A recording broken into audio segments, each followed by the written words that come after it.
Olá, sejam todos muito bem-vindos ao Como Vai Você? É um bate-papo no formato de podcast que você pode acompanhar pelo Spotify ou pelo YouTube e que tem como objetivo levar informações sobre saúde, qualidade de vida que possam ajudá-la a viver melhor. Eu sou Manu Hayashi. Eu sou Paulo Nassif. E juntos nós temos esse compromisso de estar junto com você semanalmente. Por isso, eu tenho aqui, essa missão da gente inserir um assunto que a gente possa conversar e ajudar essas pessoas. Sabe, doutor, muita gente... Primeiro, deixa eu perguntar, como vai você, doutor Nassif? Eu vou muito bem. E você, Manu, como você vai? Graças a Deus também, muito bem. Eu sempre fico muito feliz da gente poder levar informação para quem nos acompanha. Ok, eu também. Fico muito feliz e gosto muito de estar aqui. Não é à toa que a grande maioria das pessoas que nos acompanha se interessa por obesidade e pelos tratamentos dela. Afinal, já faz alguns anos que o doutor trabalha nessa missão de ajudar pessoas, de tratar pessoas que sofrem com a obesidade.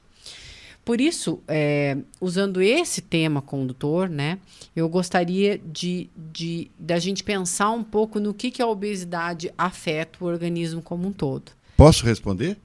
Pode. Em tudo.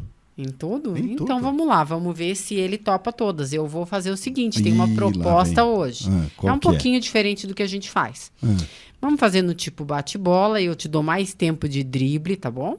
E eu jogo a bola para você dizendo alguma área da saúde ou algum órgão, alguma especialidade ali, e você me conta no que a obesidade geralmente prejudica naquela questão. Tá bom. Ok? Vamos lá. Entendeu? Como a obesidade afeta, por exemplo, o coração? Essa é fácil. Puxa, é fácil, mas eu poderia ficar o dia todo aqui, eu tenho que resumir. Mas é uma pergunta muito boa. Por quê? Porque o coração é um órgão muito importante que, se nós tivermos problemas com ele, nosso problema é grande. Então, assim, veja, a obesidade sobrecarrega o coração. A obesidade é um fator predisponente para que a gente tenha problemas de coração, como infarto, como alterações diversas do ritmo do coração. Insuficiência cardíaca?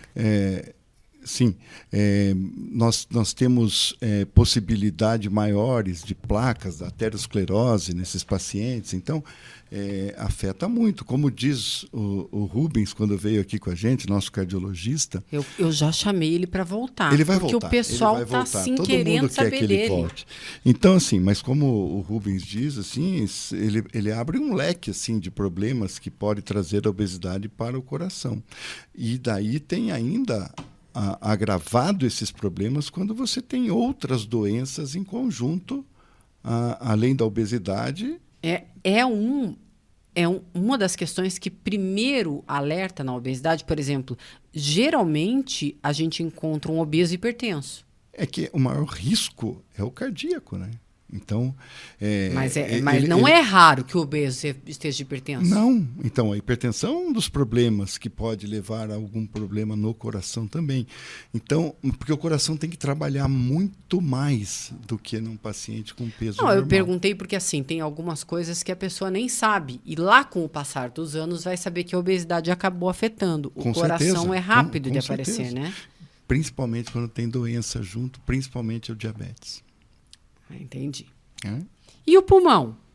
O pulmão também tem risco, porque ele tem que trabalhar muito mais do que numa pessoa normal. Mas nós temos alguns problemas de pulmão. Vamos lá, vamos citar alguns aqui, que a gente não vai esmiuçar, porque não dá tempo. Mas veja, nós podemos ter uma embolia pulmonar, porque a obesidade é um fator predisponente. Embolia pulmonar é quando um coágulozinho se desloca e vai para o pulmão. Desloca da perna, de algum lugar, e vai lá na artéria pulmonar. Mas veja, nós podemos ter complicações maiores por ter obesidade. Então, uma pneumonia num paciente com uma obesidade importante, ela é mais difícil de tratar. Né? Qualquer infecção, que envolva a parte pulmonar, é mais difícil de tratar no paciente obeso. Mas o exemplo maior que nós temos recente foi o Covid. Então, pacientes obesos que tiveram Covid tiveram maior gravidade das doenças Porque pulmonares. o principal foco do Covid era o pulmão. Era o pulmão. Então, o pulmão é um órgão que sofre com a obesidade. Então, nós temos que cuidar disso. Por exemplo, os asmáticos também, quando são Sim. obesos, acabam tendo maior Com dificuldade certeza, respiratória. Porque quando tem a crise, como você tem maior a pressão e maior comprometimento da caixa torácica, você vai ter mais clínica, mais sintomas. Mais sintomas. E a visão? A visão é afetada pela obesidade? Sim. E sabe de que maneira? Não. Porque Eu estou tentando pegar. A incidência de diabetes no obeso é significante. E o diabetes, a presença do diabetes pode afetar a visão do paciente. Puxa vida. E o fígado? O fígado fica gorduroso. Então, hoje nós temos a presença da esteatose hepática, que é a gordura no fígado, muito prevalente. Só que essa esteatose pode ter evoluções para formas mais graves, como as esteatohepatites, como fibrose do fígado, e pode evoluir para uma cirrose, que daí já seria um quadro mais grave, que acomete muito mais o pulmão junto com a fibrose. Ou seja, a cirrose não é só para quem usa muito álcool. Não, também de maneira nenhuma. E as articulações? Puxa vida, hein, mano? Você tá me pegando, hein? Olha, as articulações, é fácil da gente imaginar que uma pessoa com obesidade força mais suas articulações. Então, você tem mais desgaste, você pode ter mais lesão nas articulações, lesão seja de cápsula, de qualquer situação. Pé, joelho, quadril. Coluna, quadril. Mas tem que lembrar também que a obesidade é uma doença inflamatória. E o fato dela ser uma doença inflamatória pode afetar também articulações. Outras articulações que não as que estão sofrendo pressão só por causa do sobrepeso. Exatamente. Entendi. E quais são os abalos psicológicos que um paciente tem? Então, vamos lá. Quando a pessoa tem obesidade, ela pode estar com a sua autoestima diminuída. Isso leva a alterações emocionais, pode levar a um quadro de depressão. São pacientes que desenvolvem mais ansiedade, se limitam a participar de várias situações, acabam ficando mais em casa. Então, tudo isso vai trazendo, a falta do convívio normal do dia a dia, vai trazendo essas alterações emocionais, que é muito importante que sejam tratadas. Já há muitos anos, o psicólogo e o psiquiatra fazem parte das equipes de cirurgia bariátrica, Sim, né? É fundamental a participação deles. Uma das situações é essa, avaliar as condições do paciente. Isso, porque a pessoa que vai fazer, por exemplo, uma cirurgia bariátrica, ela tem que estar preparada para o impacto que aquela cirurgia vai trazer. Então, quanto mais bem preparada emocionalmente for para o procedimento, melhor resultado dessa parte As nossas emocional. Emoções reagem a tudo, né? Lógico. Então, é impressionante.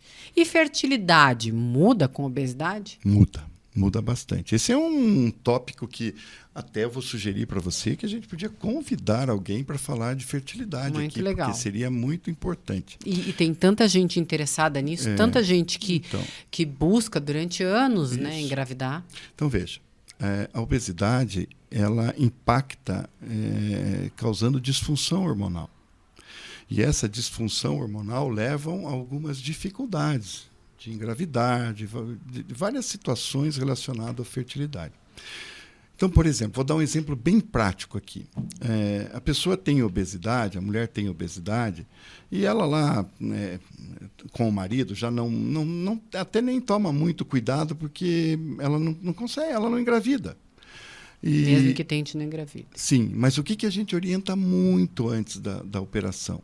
É que, a partir do momento que faz a cirurgia e começa a perder peso, a fertilidade melhora. E essas pessoas... Assim, rapidamente? Assim, rapidamente. Essas pessoas podem engravidar quando antes tinha aquela dificuldade grande, pode engravidar mais facilmente. Que talvez até fosse desejado, mas não tão rápido. Sim, por isso é importante essa avaliação sempre. E acho que você deu uma ideia com essa pergunta de que a gente precisa trazer aqui não só endocrinologista, mas um especialista também em fertilidade. Eu já ouvi pessoas comentando, mulheres comentando, que com obesidade, inclusive, não tinham um ciclo menstrual regulado. Às vezes até não menstruavam. Como também depois da cirurgia podem ficar com um fluxo menstrual muito aumentado. Com maior quantidade de fluxo. Esse é um tema bem interessante, então, realmente. Isso que... E a vida social? Ela certamente é afetada. Então, como? Eu até ia colocar algumas coisas ali quando você me perguntou do emocional, mas eu acho que os dois caminham juntos, mas veja bem, vida social. Infelizmente, existe um preconceito com a obesidade. Algumas pessoas acham que o obeso é preguiçoso, ele é descuidado, ele é obeso porque ele quer. Então, assim, a gente tem que separar, né? A obesidade doença da obesidade, que é porque não cuida da alimentação, não melhora hábitos de vida. E assim, os hábitos de vida e alimentação têm um impacto enorme na obesidade. Claro que se melhorar isso, melhora a obesidade. Como em várias outras doenças, né? Mas não, assim, muitas vezes mesmo isso não vai resolver o problema de obesidade da pessoa. Então, por isso que existe a cirurgia. E a cirurgia tem que ser muito bem indicada justamente para você não operar uma pessoa que não vai mudar seus hábitos de vida, não vai mudar nada e que ela pode ter uma recidiva dessa obesidade, mesmo perdendo peso por causa da cirurgia. De qualquer forma, uma doença. Mas veja bem, na vida social. Às vezes, você vai numa entrevista de emprego e você é reprovado pela obesidade. Veja, você sente, o obeso sente, ele fica mais retraído em ir numa festa, num jantar, num aniversário, até na própria escola, porque a autoestima está muito baixa, não consegue roupa. Existe, como já disse, o preconceito de as pessoas falarem e as pessoas vão se retraindo. Então, impacta sim na vida social. Até, por exemplo, eu vou viajar de avião. Às vezes é um problema, não é? Eu me lembro quando a gente teve aqui o Pedro, aquele menino das viagens, que comentou para a gente sobre o avião e também que comentou assim, que na realidade o obeso ou ele vira o piadista do grupo para tirar o foco seu engraçadinho, ou ele vira o retraído. Isso, ele falou isso aqui, foi muito bem lembrado.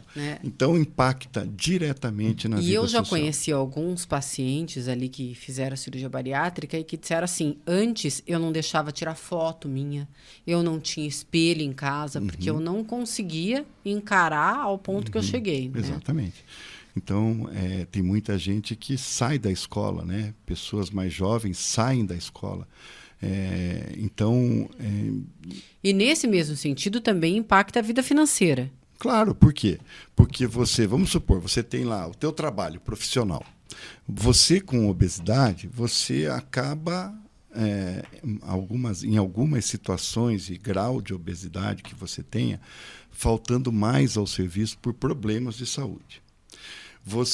A vida financeira é afetada porque a obesidade é um fator predisponente para o aparecimento de outras doenças, então a pessoa gasta mais. Com medicação, tem que ir em médicos, acaba entrando em vários programas de emagrecimento. Gasta bastante. Às vezes. Então, afeta financeiramente e a dificuldade do emprego. Exatamente. Que aumenta, não é? Até porque, muitas vezes, o obeso cansa mais, né? Cansa mais, com certeza, isso é fato. Cansa mais, tem mais sonolência durante o dia. Pode ter a apneia, que é uma situação que a pessoa não dorme bem, está mais cansado durante o dia, enfim. E sem falar naquilo que você já comentou, que é o preconceito. O preconceito, infelizmente... Né? Que vai haver, né? Você falou uma coisa importante da apneia. Como que a obesidade afeta o sono? Então... O paciente obeso não dorme muito bem. Ele pode até dormir horas, mas ele não tem qualidade do sono. E a apneia está associada numa grande parte dessas pessoas.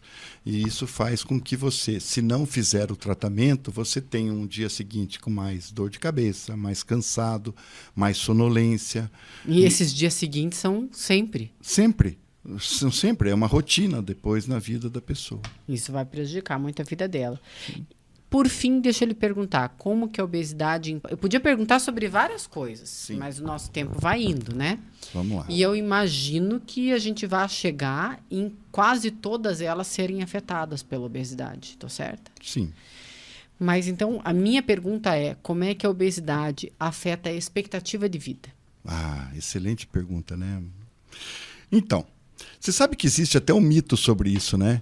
Você sabe que no início do tratamento cirúrgico da obesidade saiu assim, era um mito que dizia assim, você vai viver menos se fizer cirurgia bariátrica. Ah, é? É, mas isso não é verdade, né? Então, assim, a expectativa de vida, ela é totalmente comprometida pelo grau de obesidade. Por quê? Porque esse grau de obesidade traz muitas doenças associadas. Então, paciente que tem diabetes, que tem pressão alta, que tem alteração de colesterol, triglicerídeo, problemas das articulações, de todos que nós falamos até agora, pulmonares, coronários, eles têm uma expectativa de vida menor, entre aspas, porque essas doenças podem comprometer e trazer um problema sério de saúde.